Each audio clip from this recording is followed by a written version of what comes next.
I'm going to start recording this session now. Hey, thank you. Good morning, everybody, and thank you very much for inviting me. This is a great opportunity. My first time doing this type of format, so I hopefully won't embarrass myself too badly. I need to make sure I know which computer or camera to look at here. So I think everybody has the slides on their computers, and we'll go ahead and get started. The first couple of slides are for the gracious sponsors, which you can read about there: the Administration on Community Living, University of Hawaii Center on Aging, and also the HADI, the Hawaii Alzheimer's Disease Initiative. I think their information is all there. Do I need to make more plugs for anybody? No, that's fine. Thank you. Drink Sprite or anything like that? Okay. Well, today we're going to talk a little bit about legal preparedness and the challenge of capacity. Capacity is one of the most challenging topics in the field of law because of its amorphous definition. What we're going to cover today is we're going to start off with an introduction to legal capacity.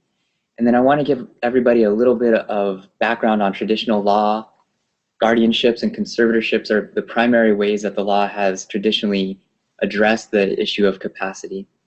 And I'd like to make sure that everybody understands that today we're trying to do preventative law, not so much of the traditional planning, something more preventative, just like in medicine. Preventative medicine, for instance, people brush their teeth every day because they don't want to get cavities. Preventative law is something that we can do today to prevent something bad from happening in the future. We'll cover what some of the most common examples of preventative law would be, including powers of attorney, healthcare directives, and trusts. And one of the most important concerns and considerations that a lot of my clients will face when they're dealing with capacity type issues is long-term care and what to do about planning for it and funding it. And of course, everybody can tell, even if we didn't have such a kind and nice introduction earlier, everybody can tell that I'm an attorney because there is a disclaimer at the bottom of this slide.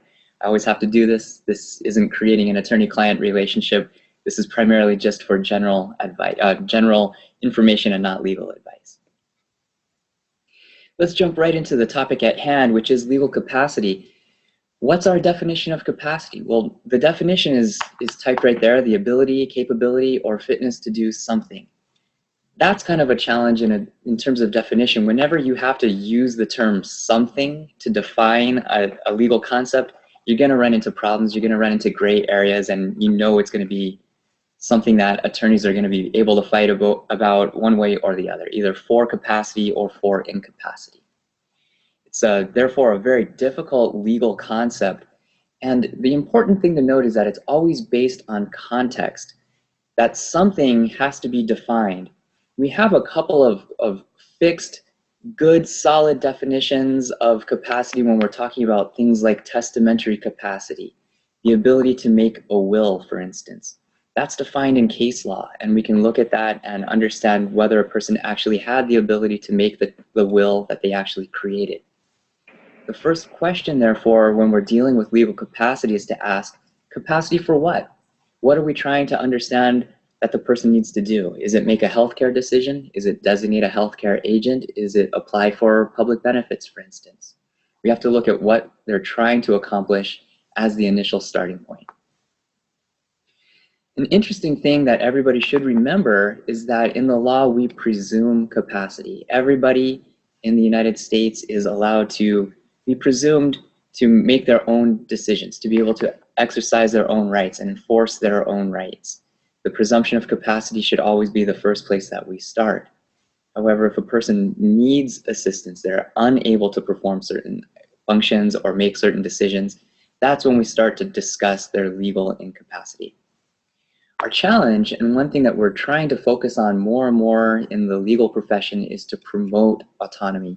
We want people to be able to make the decisions and to have their values promoted to the extent possible.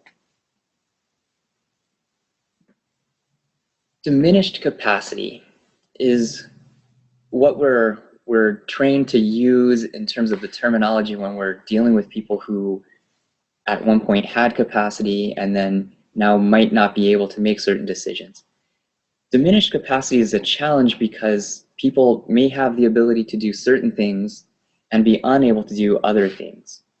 And nearly 1 in 5 Americans have a disability, whether that's related to their mental functioning or their physical functioning. That could be part of the statistics that would have to be scrutinized a little bit more thoroughly. But 1 in 5 Americans, that's a pretty stunning number if you're really thinking about it.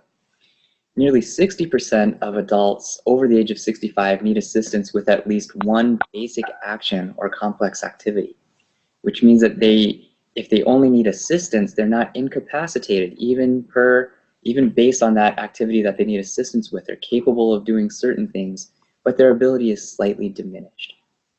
More than 5 million Americans have Alzheimer's disease. And I know that there's some people from the Alzheimer's Association who have joined us this morning, so these statistics are no surprise to them, and they're probably rounded off. So I'm an attorney, I'm not a mathematician, so forgive me if I've rounded off considerably here, possibly.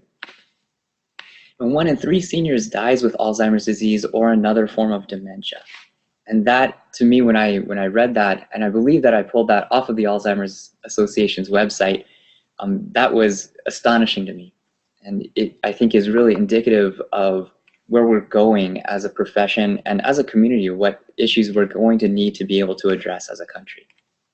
In 2017, national care estimated costs were nearly $259 billion. Those numbers are just astonishing. So I think that will give you the context in which we're trying to do this planning and how important it is to be able to function on this type of practice. So what's the challenge? If the numbers aren't challenging enough, that just the sheer number of people who are going to have these types of legal issues, if that's not that challenging enough, well, clients are ever changing. I talked earlier about traditional law and traditional legal tools that we would have had that would have been perfect 100 years ago. But now our clientele is changing, where we're having clients that live a lot longer. And not only are they living longer, they're having concerns about disability for a longer period of time as well. So our need and our tools are going to have to be more functional and more adaptive to these types of issues that we're seeing. There's a prevalence of dementia and related conditions causing us to evolve as a profession and as a community. Traditional practices of law are responsive, which means, I'm sure everybody's seen at least one episode of Law and Order. It's on 24 hours a day, 7 days a week on some channel. All of those episodes relate to a certain point in time. Something bad happened. And then the law has to respond. They have to go out and they have to track down witnesses. They have to gather evidence. Then they have to make their case, all in response to one single event that happened previously. That's a traditional practice, is that we have a person who maybe is already incapacitated. And our legal tools traditionally will be to respond to that bad thing that has already happened, to that challenge that we're already facing. I think that we can do a better job of anticipating the needs of our clients and helping to prevent against the need for more costly or more complicated issues or legal solutions that we would otherwise have had to rely on. Let's talk about some of these traditional plans that we have. The focus primarily has always been on guardianship and conservatorship. Both of these are legal proceedings. They're done in a courtroom, which of course means there's going to be costs, there's going to be time involved. Let's talk about them in a little bit more detail. With guardianships and conservatorships, what the primary goal of both of these proceedings would be is to designate somebody to act on behalf of a person who's unable to act on their own behalf. A guardian is appointed to help somebody who is legally incapacitated to make personal decisions. A conservatorship is where the court will appoint somebody to make financial decisions for a person who may not be incapacitated, but who is unable to make financial decisions on their own. A guardianship would not usually be necessary until an individual turns 18. The reason being that parents are usually capable and willing to act in their children's best interests, and they're natural guardians. They don't need the court's authority to do that. Of course, there will be situations when a minor doesn't have somebody, doesn't have a parent to be able to help them, and a guardianship may be appropriate in that sense. Primarily what we're looking at, though, is with adult guardianships for somebody who has lost the capacity to act on their own behalf. The traditional alternatives to guardianship would be a power of attorney, a healthcare directive, and in some situations, trusts can help to avoid these court proceedings as well. Of course, the trick is that in order to take advantage of or use or get the benefit of the advanced healthcare directive or power of attorney, the individual must have the legal capacity to enter into those documents, to execute them, and to utilize them. Which means that if we're at the point of incapacity, it's already too late, where we will not have those as options. In looking at the guardianship rules a little bit more carefully, the tricky thing is that only a certain number of people or certain classifications of people are capable of being guardians. Now, the law spells out a priority. The priority is what the judge will consider in determining who would be the most appropriate guardian. The priority in the law is not binding on a court, but it is something that the court will weigh very heavily. I have a list here of the different categories of people that the court will evaluate to determine whether they will be an appropriate guardian. I don't think I have to read it to you, and in the interest of time, we'll just move on here, but you can see how detailed that type of list would be. What can a guardian do? This is very important because some people think that a guardianship is going to be their solution for everything. But statutorily, by law, guardians are only allowed to do certain actions. They're only permitted to make certain decisions for an individual who is incapacitated. I have the citations there if you care to look them up later, but primarily I'd like to emphasize that a guardian's duties and their authority is going to be limited to supporting, caring for, and providing for the education, health, and welfare of the individual they are taking care of. They're also authorized to apply for public benefits and to receive money that's payable for their ward in order to meet their best interests. Some things that they cannot do would be anything related to more finances than just their income or their public benefits. For instance, if the individual held real property, the guardian would not be able to sign a deed to transfer the property into a trust or to give it away, for instance, or to encumber it with a mortgage or something else. Everything is going to be related to the individual's support, care, and welfare. What can a guardian not do? As I just mentioned, usually financial decisions, those are going to be reserved to a conservator. If an individual needs assistance making financial decisions, making applications for a mortgage or transferring real property or making a trust or doing other estate planning, if they're not able to do that on their own, then a conservator would be needed to do those types of functions. Not everybody needs a guardian. The first thing that we need to remember is that when we're doing a guardianship, the individual for whom we're trying to protect must be incapacitated. They have to be unable to make their own legal decisions. And then when we're evaluating the need for guardianship, there's different types of guardianship. It's not necessarily a one-size-fits-all solution. There are limitations that we can impose on certain guardians, or we can have an unlimited guardianship. And that's kind of a confusing term because if a person is an unlimited guardian, they might think that they're able to do anything and everything that their ward needs. But as we already saw, even if they're an unlimited guardian, they're only having the powers that are reserved to a guardian. They still would not be able to take any of the actions that are reserved exclusively to a conservator. Sometimes there may be an emergency in which a guardian would need to be appointed very quickly. These are rare circumstances, of course, but occasionally we do need somebody to make a life or death decision for an individual who's unable to make those decisions. The general guardianship process would require a petition to the court, and then you wait for the court to be able to hear that matter. Usually that's going to be at least 2 months. It's not unusual to have it be longer than that, maybe even 6 months, depending on how busy the courts are. If there is an emergency, there are certain tools within the law that we could apply to a court to grant us immediate relief to be able to make those types of decisions. But again, those situations are rare and they are very difficult. Sometimes we'll have a guardian who actually becomes disabled or perhaps passes away, and we might need a substitute guardian. It wouldn't be uncommon for, let's say, parents of children who have disabilities to become their guardians, the guardians for their children. And then later on, when mom and dad become in their 90s or something, perhaps they have Alzheimer's disease or other neurocognitive conditions, they need to be replaced as the guardians. So all of these things are becoming more and more common in practice. And so we need to understand that the guardianship is not just a one-size-fits-all solution. Let's look a little bit more carefully at the definition of incapacity. We've talked previously about the definition of capacity, and there's no real good fixed definition of capacity.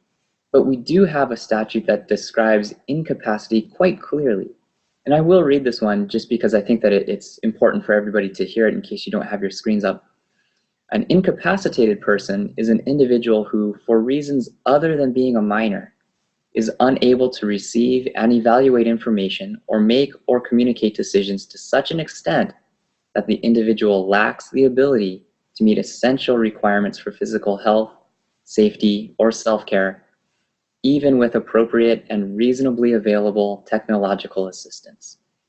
There's a lot of words in that statute, which of course means that there's going to be a lot of advocacy one way or the other, depending on who hires the attorney to fight. So if we don't have a good definition of capacity, you can always look at the definition of incapacity to rule out whether a guardianship may or may not be appropriate.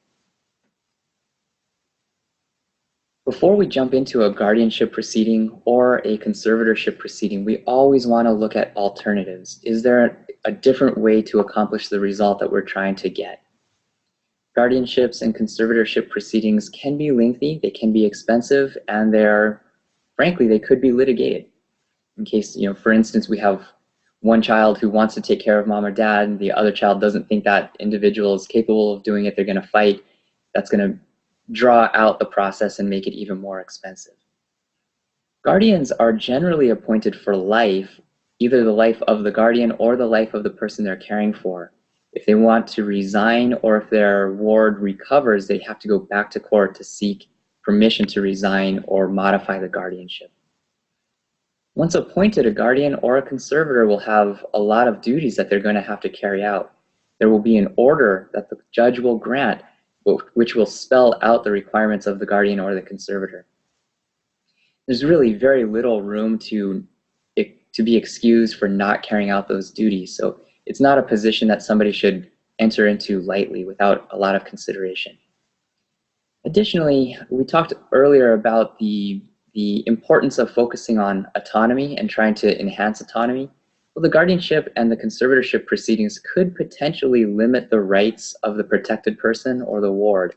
So that's something that you would want to consider too before you recommend doing a guardianship or conservatorship. The last thing there is, just in case there are any attorneys who are practicing in this area, keep in mind once your client is appointed as the guardian or the conservator, you are the attorney of record forever, and you might have to someday revisit them and make sure that your clients are carrying out their duties. So it's something that the attorney should carefully consider whether they want to continue on in that representative capacity as well. Now let's talk more about the preventative law, because I think that that's really where we need to be going, is focusing on these types of tools. The traditional preventative rule or preventative tools that we have would be the durable power of attorney, the healthcare directive, trusts, and a lot of times these will help to prevent the need for conservatorships, guardianships, probates, self-neglect, and even exploitation. Quickly, the power of attorney is one of the more commonly understood and appreciated documents, although not a lot of people understand that we do have a new law in Hawaii, and by new I mean within the last 3 years or so. These concepts go back probably centuries, but Hawaii passed a new Power of Attorney Act in 2014. If you're dealing with people who have powers of attorney that predate the new law, it might be a good idea for them to revisit, if they're capable, and create the new power of attorney form that's governed by the new statute. What a power of attorney does is it will authorize an agent to act on behalf of a principal. So for instance, I could give power of attorney to Jody, and then she would be able to act on my behalf. Under the new statute, the powers of attorney are presumed to be valid. What we saw prior to the 2014 Act is that third parties were hesitant to honor the power of attorney because they weren't sure if they were going to be used for good reasons or if they were still valid if they were out of date. The new law will hopefully make these documents more efficient and more effective for people who need to rely on them. There's also a presumption of durability in the law. And that presumption means that even if it doesn't state in the document that the power of attorney will become ineffective at a certain point, it means that when a person becomes disabled, their power of attorney is still in effect. It is not compromised by the future incapacity of the principal. Keep in mind that there are a variety of powers that an agent can, that a principal can authorize an agent to exercise, but the new power of attorney statute is exclusive of healthcare decisions. Those decisions are reserved to different types of documents. Healthcare decisions are better authorized. You can authorize an agent better to make healthcare decisions through documents such as the Advanced Healthcare Directive or a PULSE, which I've abbreviated there, and it stands for the Provider's Order on Life-Sustaining Treatment. And that's something that I kind of gloss over because it's the provider who will prepare it, not the attorney. Healthcare directive is something that you'll probably see in a healthcare facility too, but that could be prepared by an attorney as well. There are statutory forms for both of these types of tools, and they can also be modified. Even though there is a statutory form, it doesn't mean that that's the only form that's possible. I really think that these should be the gold standard, that people should enter into these as soon as they're legally allowed to enter into these documents. So when a person turns 18, there's no reason why they wouldn't be able to execute these documents. More frequently, we're not seeing doctors or physicians or healthcare providers for 18-year-olds talking about an advanced healthcare directive or a PULSE, but anybody can become disabled at any time. And why wouldn't we look at these types of alternatives? Once you have it, it might be good for quite a long time. You might want to update it from time to time because your agents might change or your wishes might change, but just having it can help to prevent a lot of unnecessary legal procedures. We'll briefly talk about trust. There are many types of trusts as well. The primary goal of the trust, or the purpose of a trust in terms of capacity issues, is that we're able to have a trustee appointed to make financial decisions for a person who may lose capacity at a later date. That trust and the trustee would then be able to protect the finances or the funds that are held in the trust so that the beneficiary of the trust wouldn't self-neglect or waste their own money or become exploited later on by somebody who wanted to take advantage of them. What is a trust generally? A trust is just a legal agreement. It's kind of like a cookbook for finances. It's a document that would authorize that a person who owns assets can authorize somebody called a trustee to manage those assets for them. And then along with that authority, the creator of the trust would provide a list of instructions for how they want those assets to be managed. For instance, I can give my spouse my house and make sure that my spouse uses or allows me to live in that house and not kick me out, or my children, for instance, or whatever the case may be for your particular clients. The trustee becomes a fiduciary and they have to follow the terms of the trust, otherwise they could be held accountable in a court of law. One of the more common questions that we get on a day-to-day basis is what's the difference between a revocable trust and an irrevocable trust? As I said earlier, there's no one-size-fits-all solution. A revocable trust would be a trust that a person can change, and an irrevocable trust would be one that a person cannot. We'd have to carefully evaluate the situation to determine what might be the better option for an individual. For instance, if they are prone to being exploited, maybe we want to create a trust that they won't be tempted to change or they won't be able to change in the future. And there can be many uses for a trust, whether revocable or irrevocable. So we have to understand what is the ultimate goal that we're trying to accomplish and what is the type of protection that we also need here too. Let's change gears a little bit here. We'll talk briefly about long-term care. I think I'm down to approximately 15 minutes. I lose control of myself and tend to talk way too much, but we've covered quite a bit in a short amount of time. We talked about capacity issues. We talked about the traditional methods like guardianships and conservatorships, ways that the law traditionally handles issues of capacity.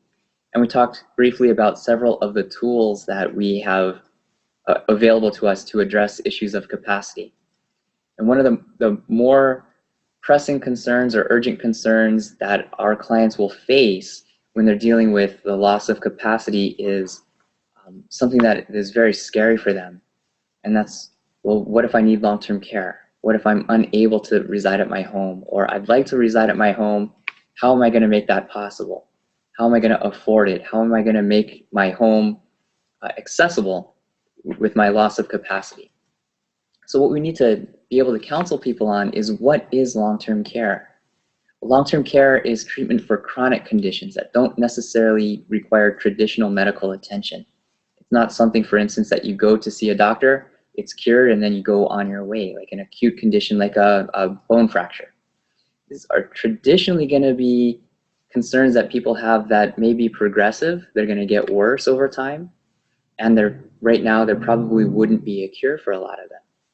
These treatments can last for years and years and years.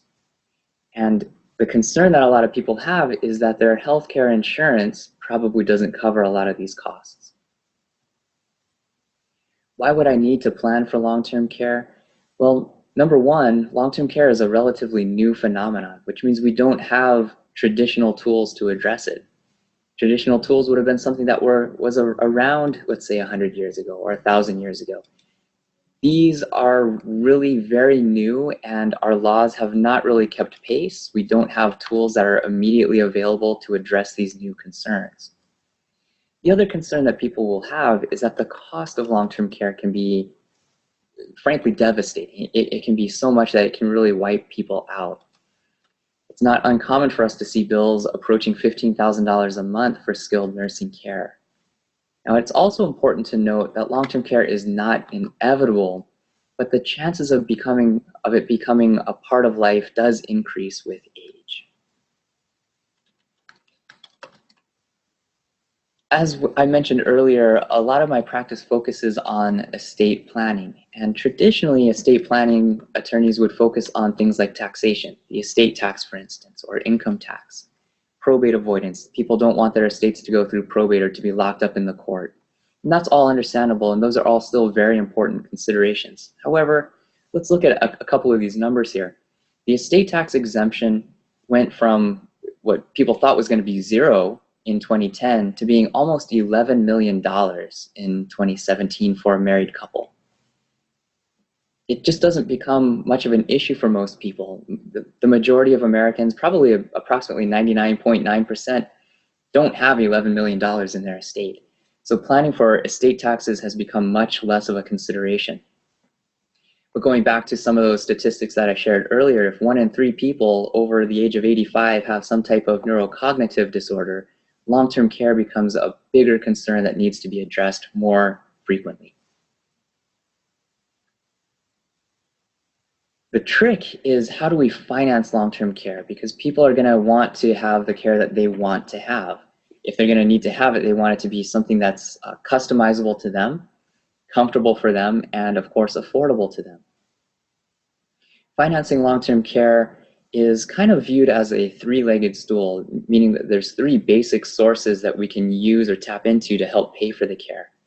One would be personal savings and income. However, with a $15,000 a month budget, it's going to be very difficult for the majority of people to be able to self-finance their long-term care. Other options may include third-party payments such as insurance. Unfortunately, a lot of people haven't been considering insurance early enough.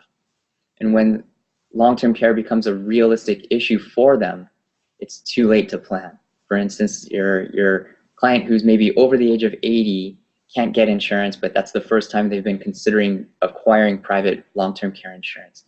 So it's something that oftentimes we can't plan for because it's simply too late. And that leaves us with the third leg of the long-term care stool, three-legged stool, which would be government benefits. And the Medicaid program is the primary payer of almost all long-term care costs in this country. It does become a very, very important factor that people will need to consider, or many people will need to consider. It's important to remember that Medicaid is the payer of last resort. It's not for everybody. It is the safety net that we have when people cannot afford their care and they have no other options. That's really when Medicaid is the most appropriate tool to look at. Medicaid is a program that is funded both with federal dollars and state dollars, and it's means tested. Not everybody immediately qualifies for it. You have to show and demonstrate your inability to pay for your own care before you're eligible for the program. I emphasize here in my slides that it is not the same as Medicare. Aside from being asked what's the difference between a revocable trust and an irrevocable trust, I probably hear this question more frequently than anything else. What's the difference between Medicare and Medicaid? Well, it's simple. Medicare ends with an E and Medicaid ends with a D. I pause here for humor here, and Jody's looking at me like, what's going on? Well, here's how you remember. Medicare ends with an E. The E stands for people who were employed, and then they become elderly. They become entitled to Medicare. So the 3 E's, employed, elderly, entitled. Very simple. Medicaid, the one that ends with a D, stands for people who are destitute. They're unable to pay for their bills, and they're disabled. They're unable to work. They're going to qualify for Medicaid. That's an easy way to remember the difference, but they are very different programs, and they're going to cover a lot of different types of services. This is an interesting citation that I pulled up here. When we talk about Medicaid, I like to start with this. This is an opinion of a federal judge out of the 4th Circuit who, I won't read it to you in the interest of time, but basically the judge said that there can be no doubt but that the statutes and provisions in question regarding Medicaid are among the most completely impenetrable texts within the human experience. If you can read the quote here, it's kind of interesting to read how complicated these rules can be. And I can attest that they are extremely complicated in the interpretation of them, and the eligibility process is becoming more and more difficult to navigate. Eligibility for Medicaid is also a 3-part test. We have these rules of 3 coming on here, very convenient. But the 3-part test is that first, the person has to meet the level of care. In order to get Medicaid, you need to really qualify for the types of services that Medicaid will cover. The second part of the test is the income test. You have to have income, or you have to have the need for more money than your income can cover. So if your bill is up here and your income is only here, you pass the income test. And then there's the asset test. The asset test is more of a bright line. Assets in excess of $2,000. If you have more than $2,000, you cannot qualify for the Medicaid long-term care program. I'll jump over some of these slides here. We talked about the level of care. I did such a great job with my introductory slide that I don't need to spend more time on these particular slides on the income, the level of care, and the assets. With every law, we have the general rule, which is the $2,000 bright line test, and then we have exemptions to the rule, or exceptions to the rule. One would be, what assets can I keep that don't count against my $2,000 limit? The primary asset would be the home. The home in which you live can have an equity interest up to $840,000. The home, however, cannot be in a trust. So you have to make sure that all of the planning that you're doing is comprehensive and looking at things with the big picture in mind. You can also have a funeral plan or a burial plot. Cars, wedding ring, and other household stuff won't count against the $2,000 limit. There are also special rules for married couples, and what that means is that a married couple doesn't have to spend down their complete estate under the $2,000 limit. The spouse who needs the Medicaid services will still only be allowed to have $2,000, but the community spouse will be allowed to have much more money than that. They can also have income, they can share income between the 2 spouses as well. Now, how do I qualify for Medicaid? It's not something that will come and find you. An application is required. You have to notify the Medicaid office that you want these benefits, and you have to prove that you are eligible financially and at the level of care to qualify for those benefits. What will happen is when you apply for Medicaid, Medicaid will ask, why are you eligible? What happened to all of your money? How did you live prior to this? And what they're going to look for is any transfer of assets that occurred within the 5-year period immediately preceding your application date. In other words, did you give away any money or assets within the last 5 years? If you did, Medicaid will calculate an amount of time that they will not pay for the long-term care services. Now, what is a gift? For Medicaid purposes, a gift is just a transfer of a resource for which you receive less than the fair market value in return. If you're paying for goods and services at fair market value, that's not a gift. But if you give something away and you receive anything less than what you gave away was worth, that's going to be considered a gift. The trick with the gift is that it will trigger a penalty period. What Medicaid will do is they will take the total value of all of the gifts that were made in that 5-year period preceding your application. They take the total, they divide it by 8,850, and that will equal the number of months that Medicaid will not cover the long-term care services.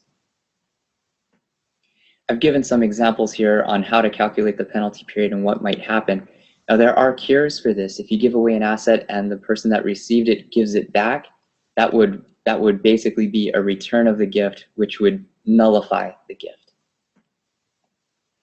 There are certain transfers that are exempt, in other words, that won't cause a penalty period. Now, what are those? For the home being the largest single exempt asset, if you give away your home, you would have a penalty period unless you're giving the home to your spouse, a child who's under the age of 21, who's blind or disabled, or to a sibling with an equity interest in the home who's also lived at the home for at least 1 year before a person goes into an institution. One of the more common exemptions that we'll see is that the parents will transfer the home to the adult child who's been living with them for at least 2 years and who's been helping take care of them. This is all good public policy, in my opinion, that we're encouraging family members to care for each other and not penalizing the transfer of assets for those certain individual exemptions. Now, there's always a concern with these transfers because if you give away your home, where are you going to live? For instance, if you're planning well in advance because you're concerned about that 5-year look-back period, where are you going to live during that 5-year period? If you give away your home, someone could potentially kick you out of the home. You might also be shifting a real property tax duty to another party. You would lose your homeowner's exemption, perhaps. And there might also be capital gains taxes. For instance, if your home has appreciated considerably in value from the time that you got it, you might be shifting the liability of a capital gains tax to the person who received the gift. You might also have disinheritance issues, and that could lead to an estate dispute or further litigation over your estate at some point. And there's also the concern of what's called estate recovery.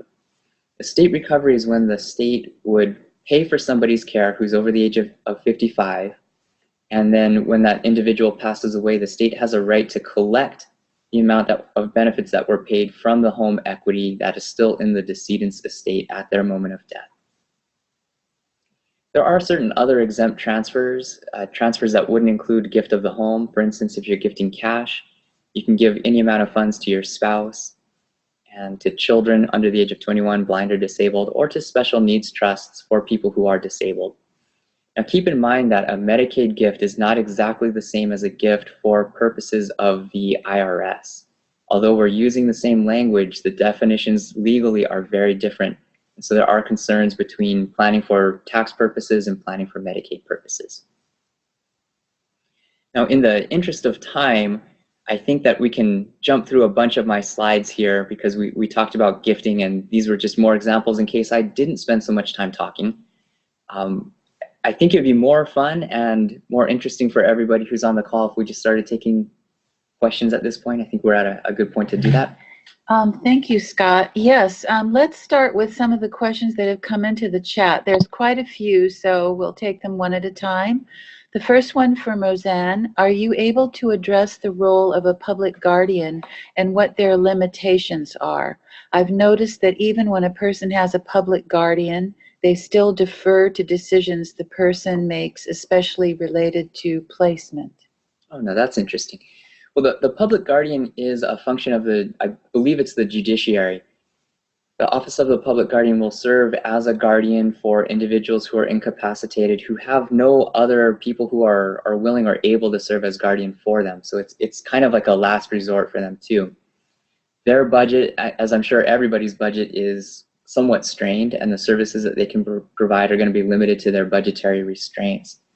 So they'll probably, in my experience at least, they normally have an attorney general come in to the court hearing to determine whether a guardianship is appropriate. And really, the attorney general will make sure that there are no other alternatives that would be possible for this individual. If the public guardian is appointed as the guardian, they would have all of the authority that any other guardian would have. Those are statutory powers and statutory duties that will be binding on any guardian who's appointed. Whether the guardian will defer to the individual is probably going to be on a case-by-case basis. And by no means am I able to speak on behalf of the public guardian. But generally speaking, if a guardian can defer to the individual, if the individual is able to express certain interests or their certain preferences, the guardian should be honoring those. Now, if the individual really just cannot do that at all, then the guardian is going to have to make the ultimate decision. But it is a nice resource for people who have no other options. The public guardian can be there to help out. Okay, our next question is, can the guardian also be appointed conservator, or do these need to be different persons? It is possible for the same biological being to be both the guardian and the conservator. They are different functions, they're different roles governed by different rules and perhaps different orders, but it is possible to consolidate a conservatorship and a guardianship proceeding into a single proceeding in the probate court called a conservatorship guardianship proceeding. So it is possible for the same individual to serve in both capacities. I will note, though, that the public guardian cannot serve as a conservator. You would need a separate conservator and the public guardian. Okay, the next question is, I thought that a post is only completed when it's reasonable to expect someone may die within a year.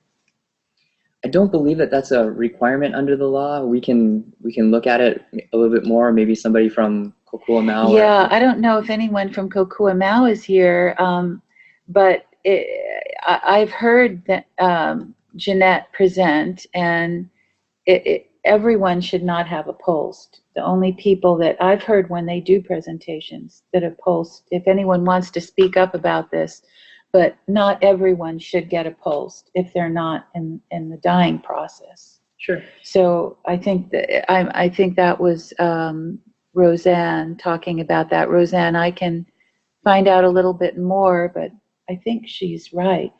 Yeah, that's a very good point, but that's Yes. all. My point would be that's why it's the providers who are providing those orders and not the attorney. Yeah. The attorney, we would say that a healthcare directive would certainly be a good idea for anybody at any time. One of the primary cases that the Supreme Court heard on these end-of-life issues is the Cruzan case.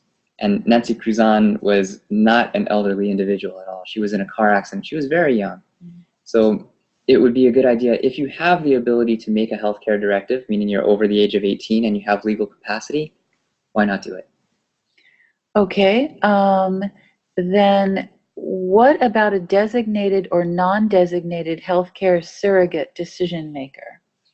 The designated or undesignated surrogate statutes are something that people can use, but I wouldn't recommend relying on them. I would prefer always to have a written document that designates exactly who the agent is and what authority the agent has and what the individual's actual wishes are.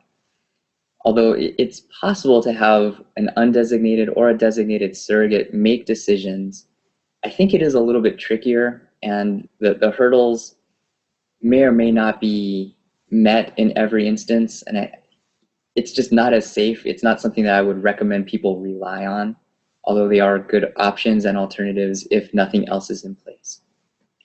Okay, this is from Angel. I see an appointed surrogate many times and told that they can make decisions for the client they are taking care of. Is this legal? It's legal. If you want to look at the statutes, it's in 327E. Beyond that, I don't have any more specific, but how do you know that the person was designated or undesignated? How do you know that the legal requirements for the appointment of a surrogate were in fact met? We like to trust what our clients tell us, but then we try to verify as well. And it's a lot trickier if the client is incapacitated. It's possible, and I'm not saying it's always going to be the case, but maybe the siblings got together to make a decision and they intentionally excluded one. Right? Those are some of the risks that are out there, which is why I wouldn't say that the surrogacy is something that I would always want to rely on. There's bad seeds and there's good seeds.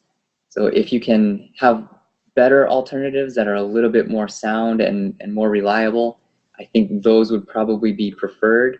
Although, again, the statute says that the surrogate could make the decisions.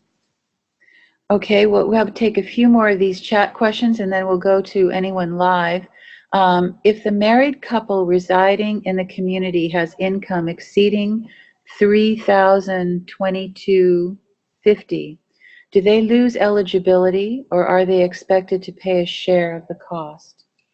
There's almost always going to be a cost share, but I think that the question I might want to clarify a little bit, we would have one spouse who's in a care facility, a long-term care facility, and we'd have one spouse in the community. The spouse who's in the care facility, we'll call them the sick spouse. The sick spouse's income can be used to bring the community spouse's income up to the $3,022. They won't be cut off of Medicaid. What will happen is the income will have to be applied to the care bill, and then Medicaid will cover their contracted difference. So it's not a bright line test on the $3,022. That's the amount of money that the sick spouse can contribute to the community spouse.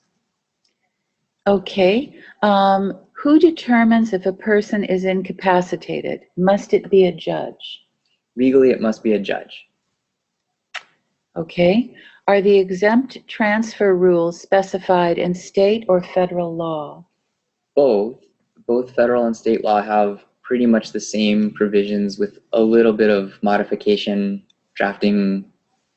I don't know what to call it exactly, but they're specified by the federal law and adopted locally here by our administrative rules.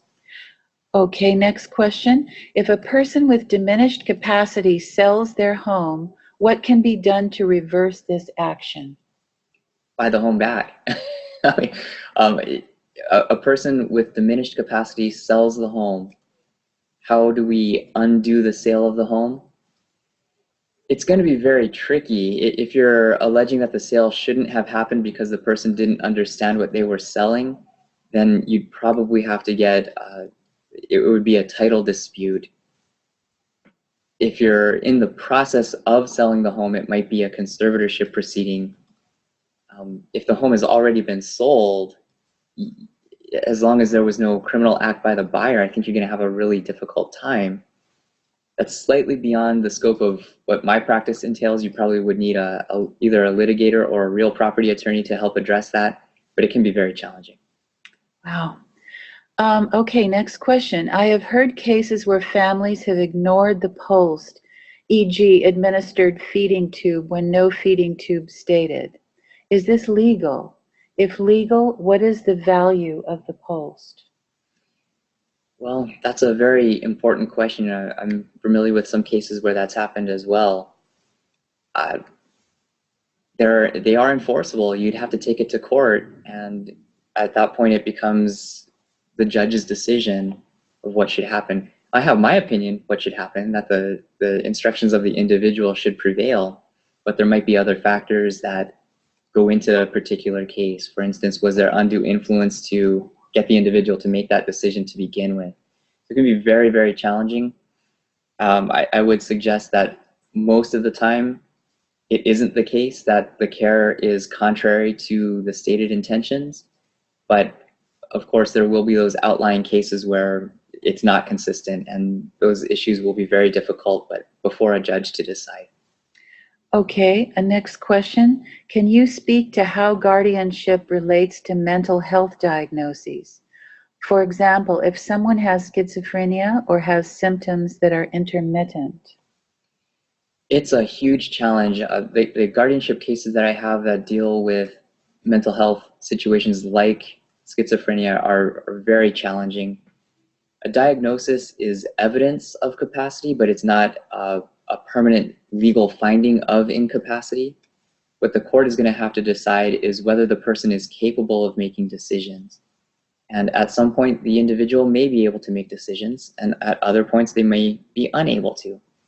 The general solution would be for the court to authorize the guardian to make decisions when needed and to dictate or delegate certain decision-making authority to the individual when they're capable of doing it. Okay, Roseanne had added something. There was a question before that you answered about if the married couple residing in the community has income exceeding $3,022.50, do they lose eligibility or are they expected to pay a share of the cost? And she clarified that. My question was for both individuals living in the community. Both individuals living in the community, if their income exceeds 3,022. I think the 3,022 is what's confusing to me because that's only for the long-term care benefit. And that's the spousal contribution to avoid spousal impoverishment. If they're living in the community, then they're looking at their overall income, and it has to be less than a certain percentage of the federal poverty rate. So that 322 doesn't really have a factor in the community benefits. Thank you. Okay, that's it for the chat questions. We have 5 minutes left, but we can go over time if you want to. If any of you have questions, you can unmute yourself and ask the question now. Hello, can you hear me? Yes. Yeah, hi. I just got my question a little bit late, kind of under the radar there. I was just wondering if a judge has a battery of cognitive language tests that he might consider when determining if someone is of a certain level of mental capacity. I don't believe that judges maintain that. They're going to be faced with the record that's before them. And it's going to be up to the attorneys to present their information and their evidence to get it before the judge. If it's a case that's uncontested, generally, where no one is fighting over it, then we use a doctor's letter, and the court will give a lot of weight and a lot of credit to the doctor's opinion. If we need to prove or elaborate on what the doctor has opined, then we might need to bring the doctor into court to help explain more details about that letter. But the judge, in my experience, probably wouldn't have their own personal list of questions, or might not even be willing to ask additional questions. They just want to look at the record before them. Thank you. This is from Roseanne. What is the income limit for a married couple? This is for the community-based Medicaid programs. The numbers are going to change. I think that it's like 130% of the federal poverty limit. My focus was primarily on the long-term care benefit, not the community Medicaid benefit. They're going to look at modified adjusted gross income and compare that to the poverty level. So sorry, I know you're looking for an exact dollar amount. Sorry, I don't have that. Okay. This question just came in. What if the treating provider is an APRN? Would it still hold the same weight as an MD? Roxanne, are you referring to a post or a... Roxanne, I think you're muted. In front of the judge for capacity. Okay. Thank you. Well, it's all evidence. If it's even an advanced practice nurse, the court will weigh it however the court prefers to weigh it. The statute usually refers to a licensed physician or a clinical psychologist. I do have a few cases where I have used opinion letters from advanced practice nurses and it's been okay. But the judge is going to always have to weigh all of the evidence that's before the judge. Okay, this one, my question got skipped. I guess we missed that before. What is the reason that a durable power of attorney cannot be used for healthcare decisions under the new 2014 change? Well, under the new 2014 change, it excludes, by its own language, the authority to make healthcare decisions. Now, you could potentially draft those powers into the power of attorney, and then it's up to whoever's reading it to know that those reservations are in there. I don't know why that's how it was drafted, but I think that they wanted to, when the Uniform Commission that created this Uniform Act was putting it together, they wanted to keep it as separate as possible and clarify that healthcare decisions should be governed by this set and powers of attorney should be governed by this set of rules. And I think that Yeah, I'm guessing here as much as anybody just reading into it, but I think that they wanted to have more clarification as to which document they should be looking at. Okay. Here we have another question. Mental health DX, is there a preferable status to guardianship, such as POA, for someone with infrequent incapacitating episodes? Very interesting question, a very big challenge, because the mental health could be very different from one day to the next.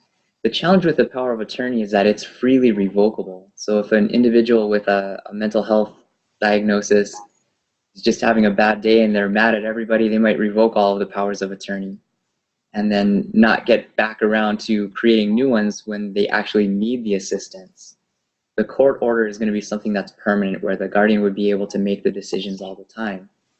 So that's probably where your sweet spot's going to be. You have to determine whether you want to have the fluctuating autonomy or if you want to have the baseline protection of the court order that's going to be consistent. Thank you. Okay. Does this mean that previously drafted DPOA HCs are no longer valid under 2014 law change? No, old powers of attorney should still be effective. I just think that there's going to be a concern about how much authority they will have and whether people will honor them. They should still be governed by the requirements that powers of attorney are deemed to be valid, but people, if they can make the new one, it would be much better for them to make the new one than to rely on the old ones. Okay.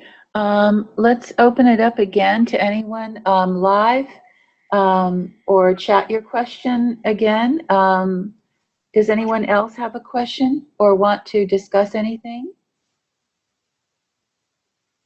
And unmute yourself if you are trying and you're not getting through. Okay. Someone's on cell phone on the camera. Oh, yeah, that's okay. They're talking to someone else. Okay. I think.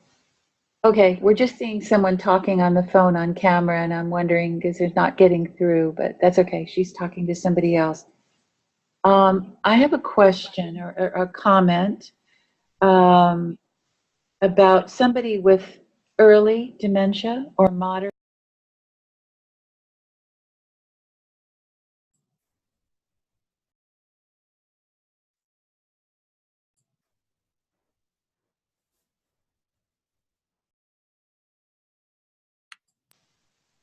They still legally have capacity. Is this correct? Like if you're trying to get power of attorney revoked, or if you're trying to get power of attorney for someone and you need legal, help or legal assistance. Some people think that just because a person has dementia, they have no say in the matter. This is from personal experience, experiencing this in Florida, where there was a lawyer who was a expert in powers of attorney and guardianships, and he brought a notary to the meeting, and the person was able to be lucid in the meeting.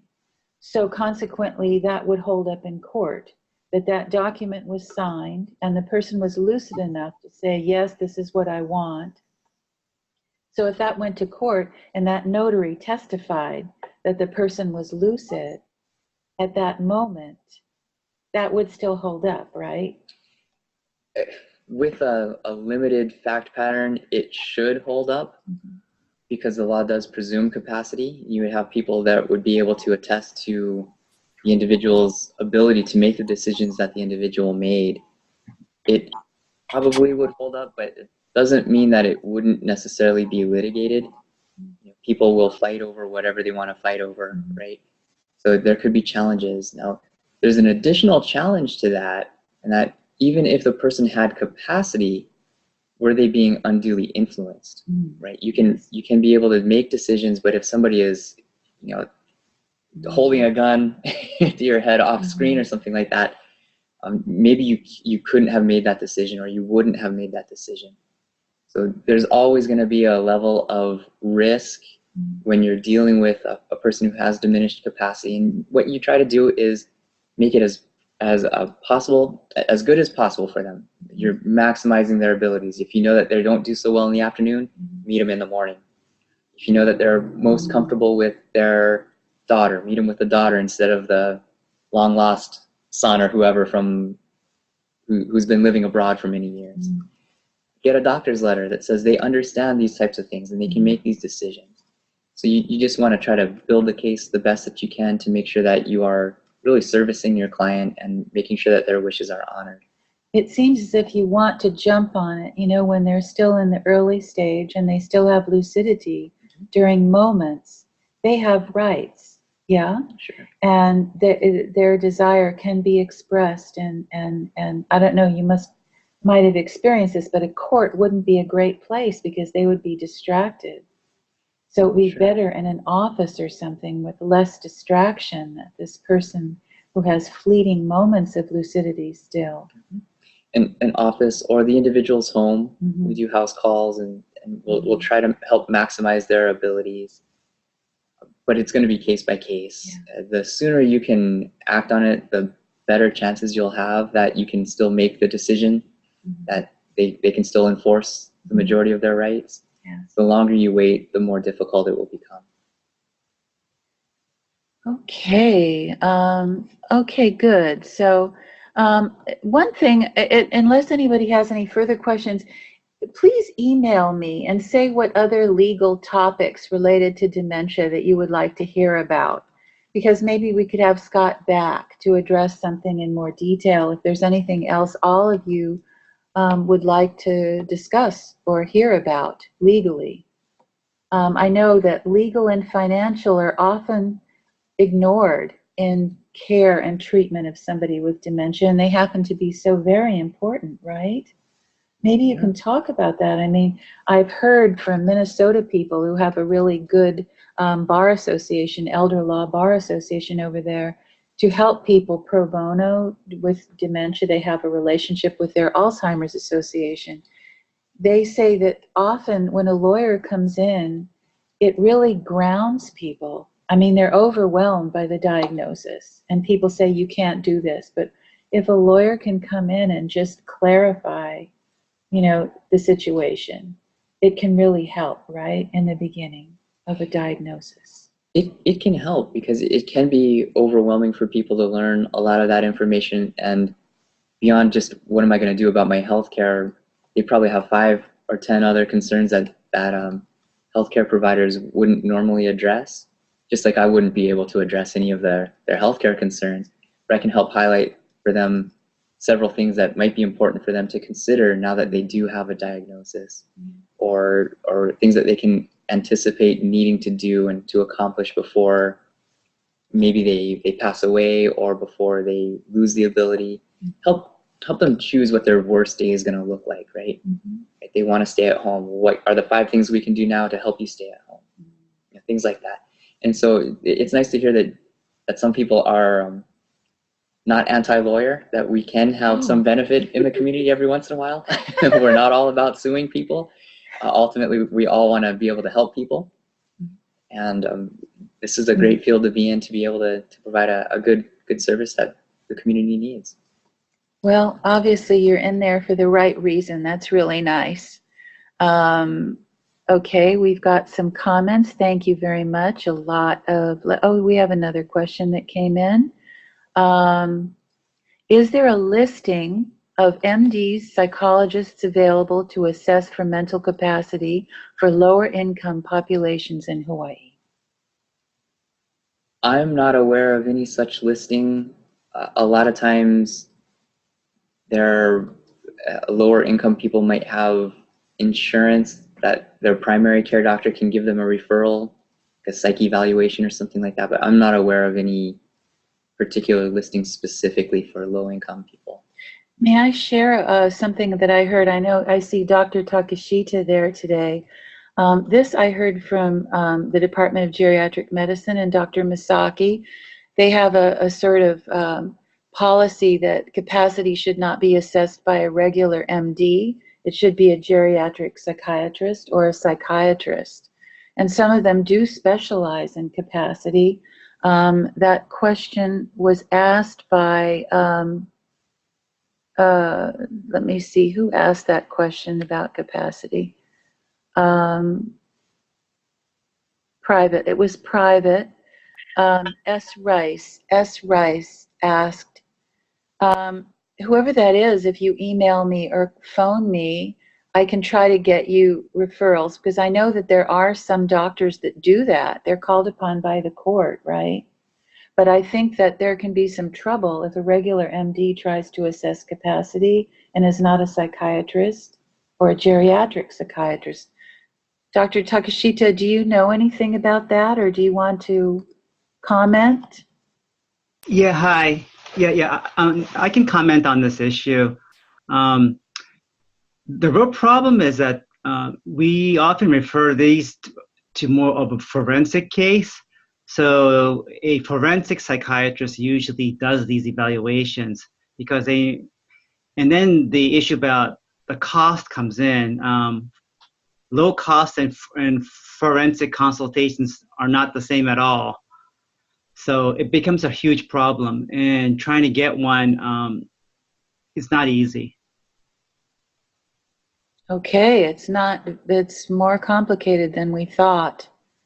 There's a lot of thank yous in the chat for Scott, and yes, the slides are available for review. If some of you have not gotten the slides or are phoning in, and please call me 295-2624 or email me at jmishan, M as in Mary, ISHAN, @hawaii.rr.com.